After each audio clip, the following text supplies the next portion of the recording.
Assalamualaikum warahmatullahi wabarakatuh. Apa kabar semua saudara-saudaraku, sebangsa dan setanah air? Semoga kita semua diberi kesehatan, keselamatan, dan dilimpahkan segala anugerah kebahagiaan, dunia akhirat. Amin amin ya robbal ngalamin. Bersama Ahmad Channel Indo masih melanjutkan kisah Abu Nawas. Tanpa berlama-lama lagi, mari kita masuk ke alur ceritanya. Apes. Abu Nawas dihukum masuk kandang singa gara-gara bikin satu kesalahan. Alkisah. Suatu saat Abu Nawas menjahili Baginda Raja. Namun kali ini usilnya bisa dibilang kelewat batas. Sebab, Baginda Raja hampir saja kehilangan nyawanya. Akibatnya, Baginda Raja menjadi sangat murka dengan ulah Abu Nawas itu. Sebenarnya perbuatan Abu Nawas, semata-mata hanya ingin membalas atas perlakuan Baginda Raja kepadanya. Pasalnya, bukan sekali dua kali saja, Abu Nawas juga beberapa kali hampir celaka karena perbuatan usil Baginda Raja. Saat ini Baginda Raja diselimuti amarah yang sangat memuncak. Cari Abu Nawas, tangkap dan bawa ke sini. Perintahnya kepada prajurit kerajaan. Beberapa pengawal kerajaan langsung berangkat menuju rumah Abu Nawas. Sesampainya di sana, mereka menangkap Abu Nawas dengan kasar. "Apa-apaan ini? Apa salahku?" tanya Abu Nawas ketakutan. "Kami diperintah Baginda Raja untuk menangkapmu. Kalau kamu menolak, kami tetap akan membawamu dengan cara paksa," jawab para pengawal kerajaan.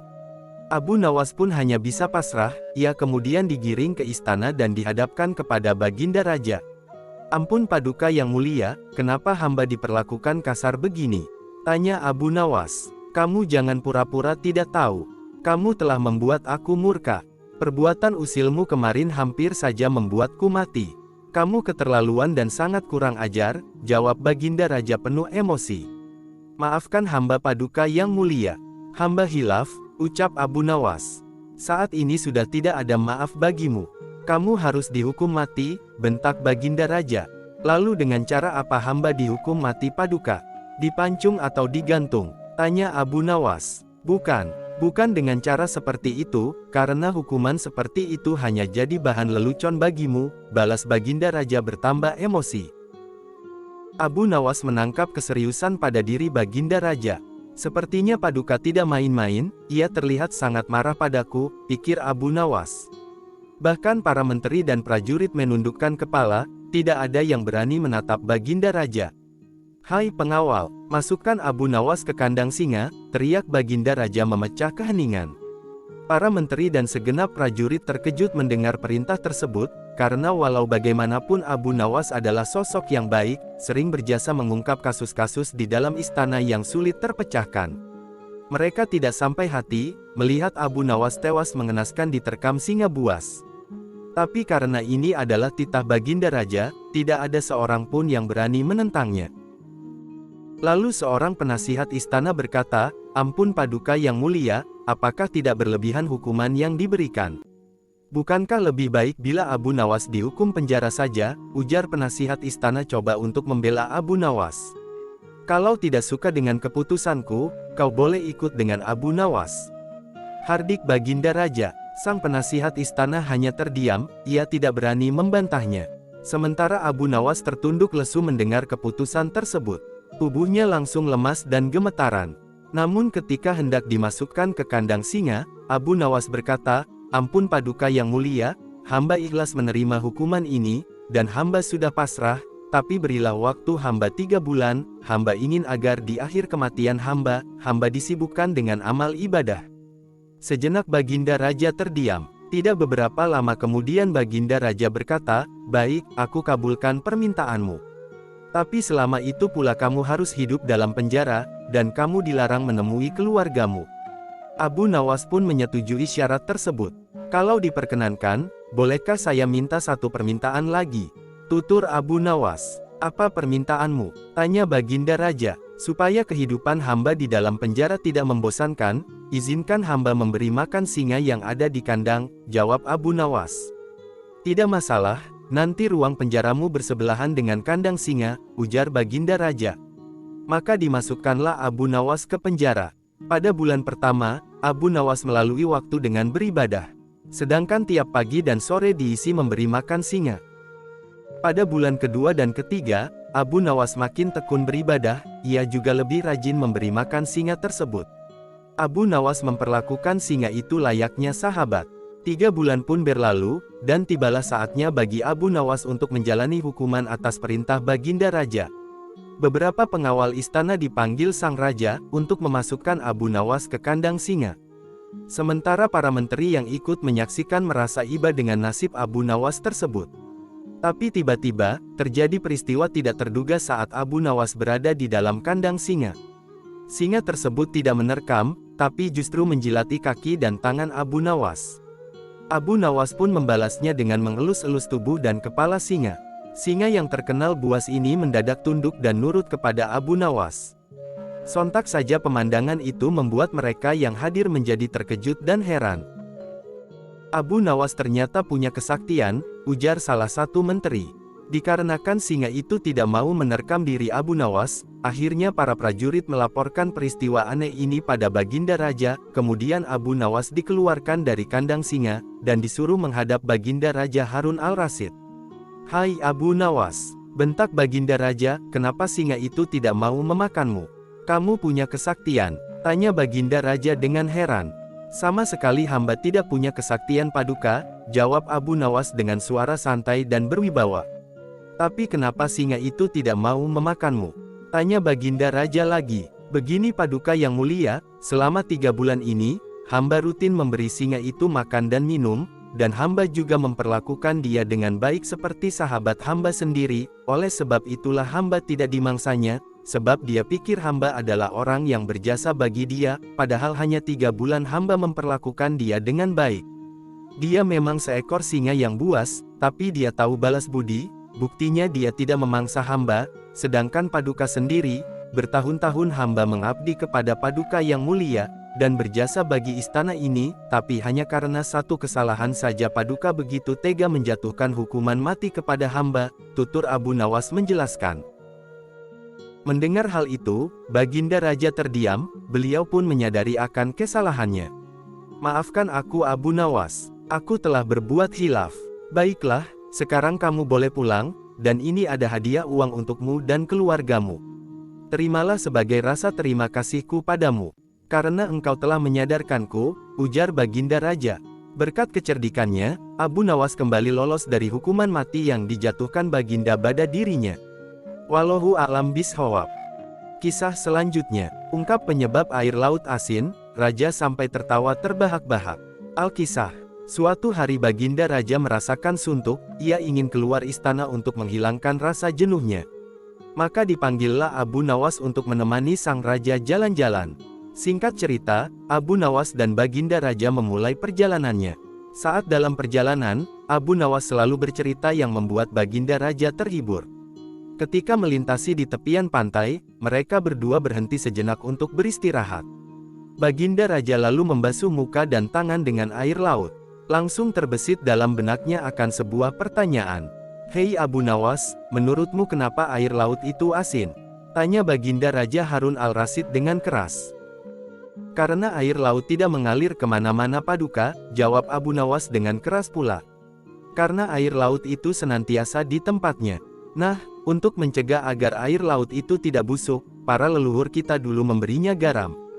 Itulah sebabnya air laut menjadi asin," jawab Abu Nawas. Mendengar penjelasan itu, Baginda Raja tertawa terpingkal-pingkal. Perjalanan mereka berdua pun akhirnya dilanjutkan. Tidak berapa lama dari kejauhan, mereka berdua melihat sebuah benda berkilauan. "Benda apa itu Abu Nawas? Ayo kita ke sana," ajak Baginda Raja. Abu Nawas bergegas melangkah mendahului Baginda Raja. Setelah benda itu diambil oleh Abu Nawas, ternyata hanya sebuah cermin. Abu Nawas pun segera membuangnya lagi. Melihat hal itu Baginda Raja terkejut. "Kenapa dibuang Abu Nawas? Memangnya itu benda apa?" tanya Baginda Raja. "Benda yang sangat jelek Paduka. Wajar saja kalau si pemilik membuangnya," jawab Abu Nawas. "Tapi benda itu terlihat berkilauan dari jauh," ujar Baginda Raja. "Kalau Paduka tidak percaya, ambil saja sendiri," balas Abu Nawas. Dikarenakan penasaran, Baginda Raja segera memungut benda itu. Setelah diamati ternyata itu hanyalah sebuah cermin. Baginda Raja lalu berkata, "Ini kan cermin Abu Nawas, kenapa kau bilang kalau benda ini sangat jelek?"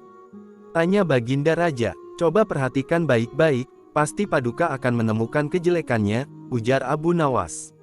Baginda Raja kembali mengamati cermin tersebut.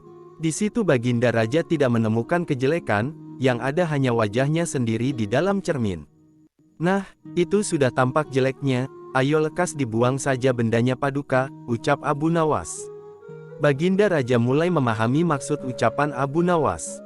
"Kurang ajar kamu Abu Nawas," balasnya, sambil membuang cermin itu. Baginda Raja tertawa dan bergumam dalam hati, "Kenapa setiap kita bercermin, kita merasa amat jelek baik wajah dan akhlak kita?"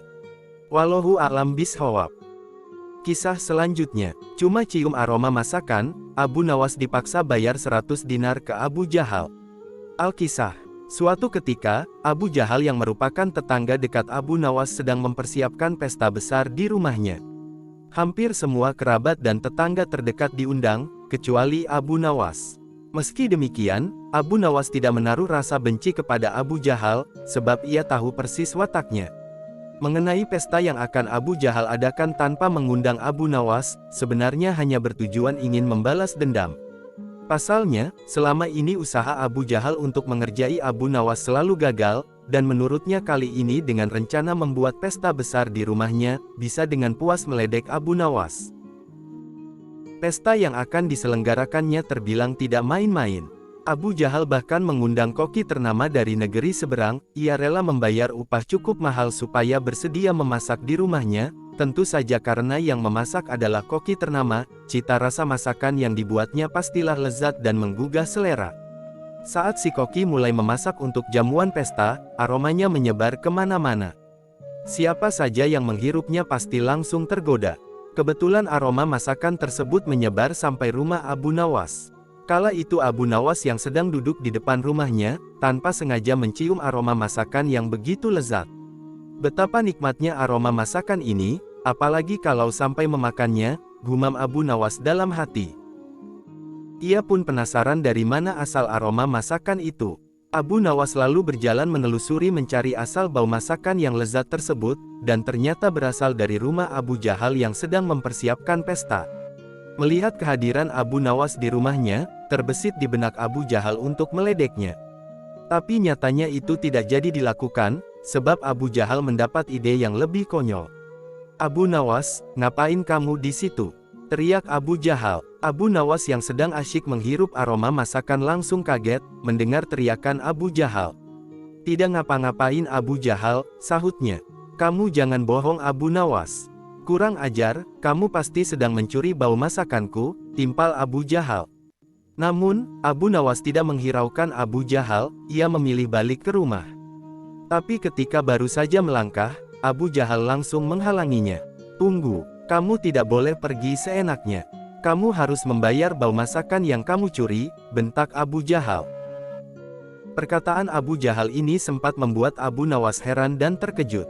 "Apa bayar? Hanya mencium bau masakan disuruh bayar?" tanya Abu Nawas tidak percaya.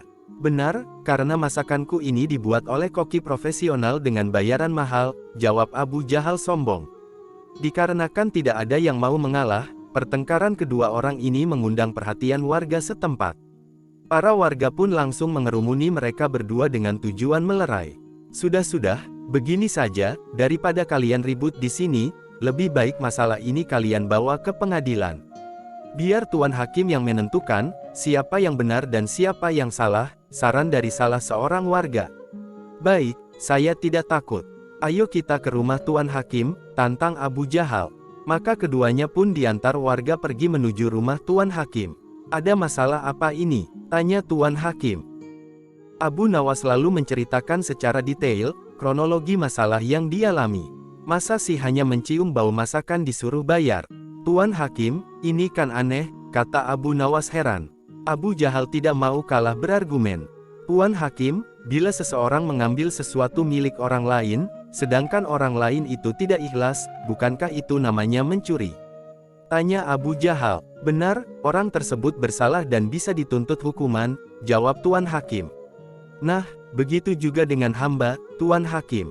Di rumah hamba sedang memasak makanan lezat, dan Abu Nawas ini telah menghirup aroma masakan yang berasal dari rumah hamba. Sedangkan hamba tidak ikhlas Tuan Hakim. Bukankah itu termasuk perbuatan mencuri? Tanya Abu Jahal lagi. Oleh karena itu, hamba menuntut supaya Abu Nawas membayarnya, kata Abu Jahal melanjutkan. Ada benarnya ucapan Abu Jahal, tapi masa ia hanya gara-gara mencium masakan harus disuruh bayar, pikir Tuan Hakim. Sementara Abu Nawas melihat gelagat Tuan Hakim yang tampak kebingungan, untuk menangani masalah ini.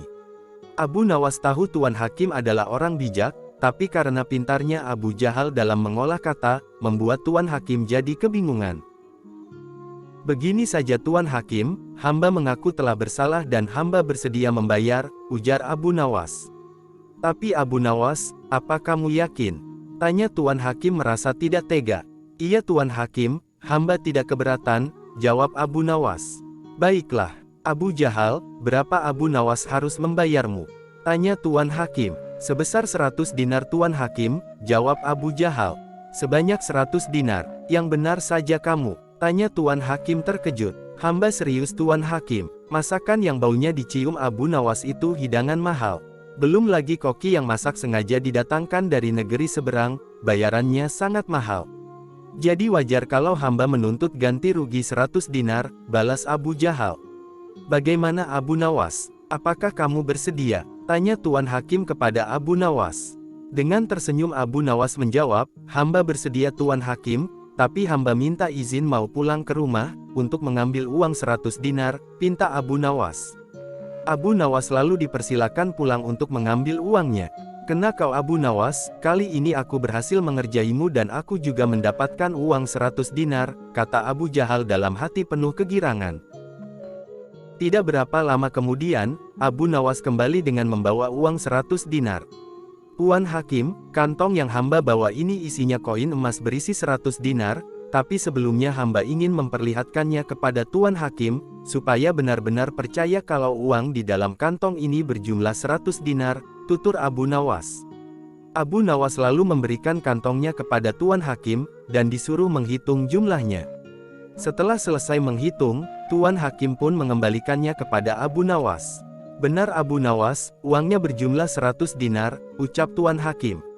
Kemudian Abu Nawas menggoyang-goyangkan kantong tersebut, hingga terdengar suara gemerincing kepingan uang yang berasal dari kantong miliknya. Hai Abu Jahal, apakah kau mendengar suara kepingan uang ini? Tanya Abu Nawas. Iya aku mendengarnya. Sini berikan uangnya kepadaku, pinta Abu Jahal tidak sabar. Bukannya barusan aku sudah memberimu, kenapa malah minta uang ini? Ujar Abu Nawas. Mana, sepeser pun aku belum menerimanya, protes Abu Jahal. Agar keributan tidak terjadi lagi, Tuan Hakim lalu menengahi, maksudnya bagaimana Abu Nawas? Aku perlu mengerti, tanya Tuan Hakim. Begini Tuan Hakim, yang hamba curikan bau masakan, bukan masakannya, jadi hamba membayarnya pakai suara duitnya saja, bukan duitnya, kata Abu Nawas menjelaskan. Mendengar itu, Tuan Hakim pun manggut-manggut, dan membenarkan ucapan Abu Nawas. Bagaimana Abu Jahal, apakah kamu keberatan? Tanya Tuan Hakim. Abu Jahal hanya terdiam, ia tidak menyangka Abu Nawas bisa sampai secerdik itu. Dia pun kecewa, karena gagal mendapatkan uang 100 dinar dari Abu Nawas.